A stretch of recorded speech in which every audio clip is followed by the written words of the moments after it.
के 27 लगभग 27,000 मंदिरों का पैसा प्रशासन को जाता है, लेकिन फिर भी ये हिंदू राष्ट्र नहीं बना, इससे आप क्या कहते हैं? देखिए, हिंदू राष्ट्र तो भारत सदा से है और आगे भी रहेगा।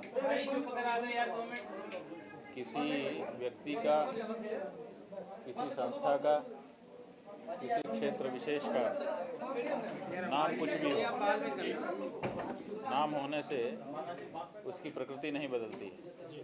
प्रकृति तो जो है वही रहती है।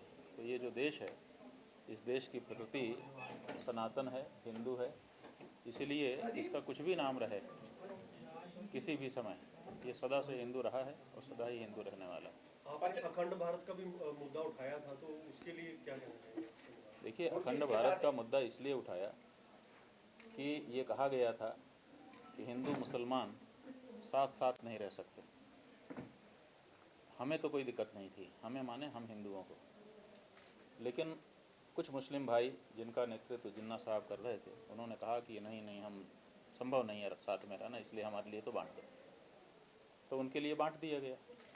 तो जब बंटवारा कर लिया तो अपने क्षेत्र में सब मुसलमानों को चला जाना चाहिए, और अगर यहीं रहना है तो फिर बंटवारा कैंसिल करना चाहिए। ये हमारा कहना था और ये न्याय की बात है, कोई भी इसको काट नहीं सकता।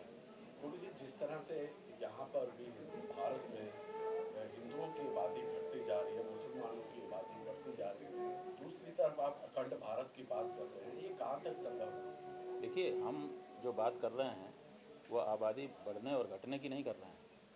हम ये बात कर रहे हैं कि जब आपने बंटवारा किया तो अपने इलाके में चले जाइए। आप घर भी बांट लें, अपना इलाका अलग कर लें और उसके बाद हमारे ही इलाके में आप रहें, ये ठीक नहीं है। अगर इलाका बांटा है तो अपने में जाओ, ये मूल बात है, और नहीं तो मिलाओ। गुरुजी 85 हमारा बांटने में उद्देश्य नहीं है, हमारा मिलाने में उद्देश्य है। गुरुजी 85 जहाँ तक ये प्रश्न है कि किसकी संख्या बढ़ रही है, किसकी संख्या घट रही है, तो ये संख्या बंटवारे से या विलीनीकरण से न घटने वाली है न बढ़ने वाली है। ये तो नीति है। मुसलमान समझते हैं कि लोकतंत्र के समय में जितने ज़्यादा हम सिर होंगे उतना ही हमारी सहभागिता सरकार में होगी, शासन में होगी, सत्ता में होगी, इसलिए वो अपनी संख्या बढ़ा रहे हैं। हिंदू इस बात को नहीं समझ रहा है, इसलिए वो उसकी संख्या घटती चली जा रही है। गुरुजी 85% पंडित, 85% हिंदू होने के बावजूद भी ये राम मंदिर को बनाने में लगभग 450 साल लग गए, ऐसा क्यों हुआ सर? देखिए, 450 साल के पहले 600 साल गुलाम रहे थे हम, और ऐसे समय में हमारे स्थान को विकृत किया गया, वहाँ पे कब्जा किया गया, लेकिन गुलाम रहते हुए भी हमने लड़ाई जारी रखी थी और हमारी लड़ाई 500 साल बाद ठिकाने लगी, हमारा विजय हुई, अब हमारा मंदिर बन रहा है। गुरु जी, एक सवाल मेरा भी है, मुझे माफ़ करना, मैं सवाल पूछ रहा हूँ। जिस तरह से आप शंकराचार्य नाम लगाते हैं, अभी आपको इजाज़त नहीं है शंकराचार्य आगे नाम लगाने? ये कौन इजाज़त देता है हमको हमारे नाम के आगे शंकराचार्य लगाने के लिए? सुप्रीम कोर्ट में अगर आपके खिलाफ मुकदमा हो जाएगा तो आप क्या करेंगे? आप विद्यमान रहेंगे कि नहीं रहेंगे? सुप्रीम कोर्ट ने अगर हमारे विरुद्ध कोई आदेश किया हो तो आप उसको हमको दिखा दीजिए, हम अभी यहीं घोषणा करके चले जाएंगे आपके कैमरे के सामने कि हमसे गलती हो गई, हम माफ़ी मांग लेंगे। कोई आदेश आपके पास हो तो कृपा करके दिखाइए, दिखाइए। देखिए, दिखाइए, नहीं तो फिर इस तरह के प्रश्न वापस लीजिए। सीधी नहीं, रिलेवेंट सब है, उनका सवाल जायज़ है, लेकिन उनका सवाल आधार पर होना चाहिए। मामला तो किसी के खिलाफ भी लंबित हो जाता है। मामला लंबित हो जाने मात्र से किसी की सत्ता समाप्त नहीं हो जाती है।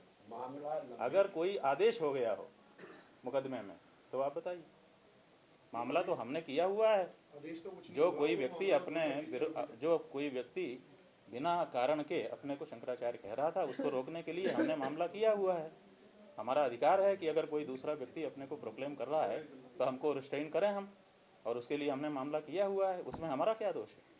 हमारे विरुद्ध कोई मामला नहीं। हमने किसी को रोकने के लिए मामला किया हुआ है। जिस मामले की आप बात कर रहे हैं, पूरे मुकदमे को पहले समझ लीजिए।